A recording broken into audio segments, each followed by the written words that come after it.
Hello, I'm going to be showing you how to sew a binding onto the Keyhole Tee. So you could do it by hand. Really all you need is, let's pretend this is a t-shirt, and you cut out your shape. I did a semicircle just for an example. A matching thread, hopefully as close as you can get it, a needle, and a strip of fabric, about an inch and a quarter. You fold it in half, and then you iron it flat like this. So what you're gonna do is take the folded binding and match the edges of the binding and the keyhole, or whatever shape you cut.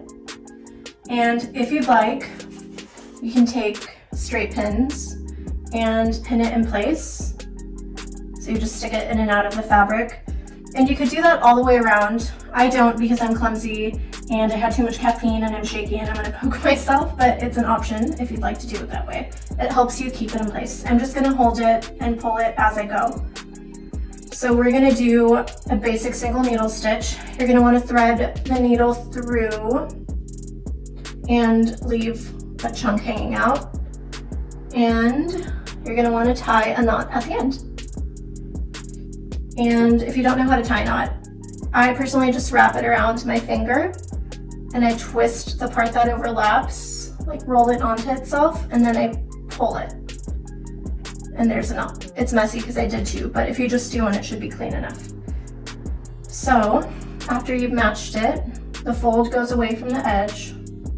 You start, and I like to give myself a little less than 1/4 of an inch from the edge of the fabric to the needle.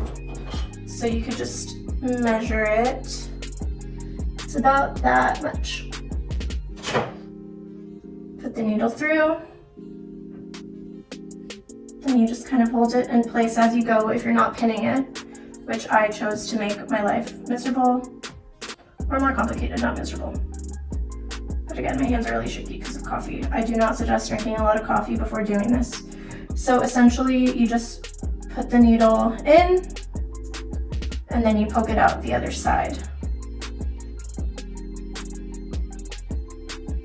You want to make sure the edges are still connected.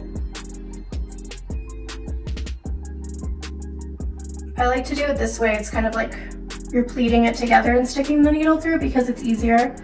Traditional sewing, probably not the way to go, but I like to make my life easier when I can, complicated other times. So I did the stitches a little bigger than you want them, just so you could see.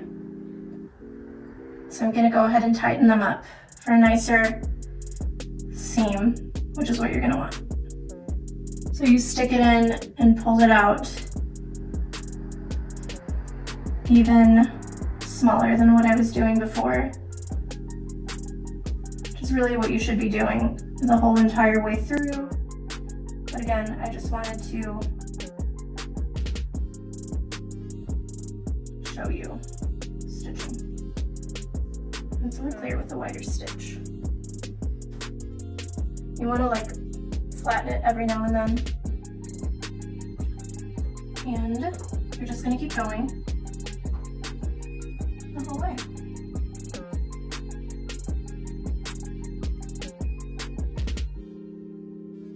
In and out. I tend to use my nails to push the needle back up and down, but you'll poke yourself less with a thimble.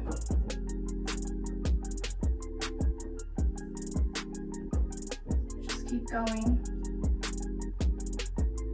And then you can just do a little knot at the end. Not into the fabric and pull.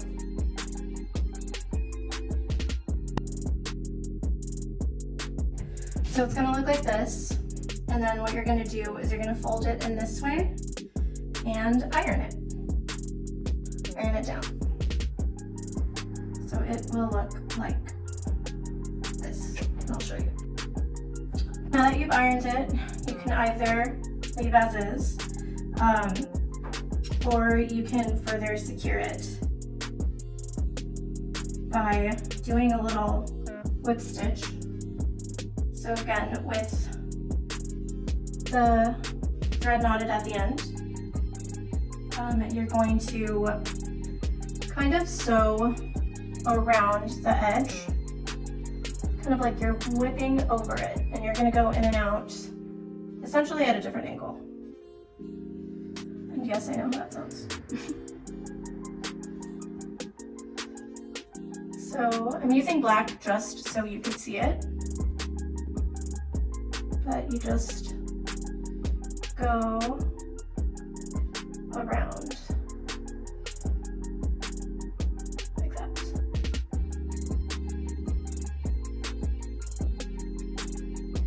And you want to make sure that this thread goes over the needle, and then you could also make these stitches tighter, but for the sake of demonstration, we're just going to go a little looser.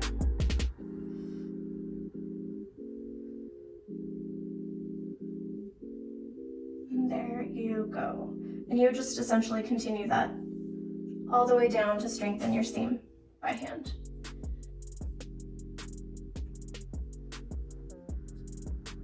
And it doesn't show on the other side. And again, when you do your initial stitches, if you sew closer together, this will be a lot stronger and cleaner. It won't gap as much. So yeah, there you go. Another thing you could do with this concept is take some cording either a spaghetti strap or some sort of taping, whatever you have, could be some ribbon, whatever it is, and you can pull it through the binding and create more of a ruched keyhole effect like this, and then you just tie it, and ta-da, here's a little style tip. But I essentially achieved this by cutting a hole at the side of my tee and did the same construction, but instead of it being a semicircle, it was a whole one. And what I did was I took the taping I had, just have a little bit of twill here, and you want it to be about the same width or a little bit less than the width of this binding here. And you want to take the safety pin, attach it to the end of your cord, and stick it in there and just kind of like push and pull it through that the whole way until it comes out up the other side.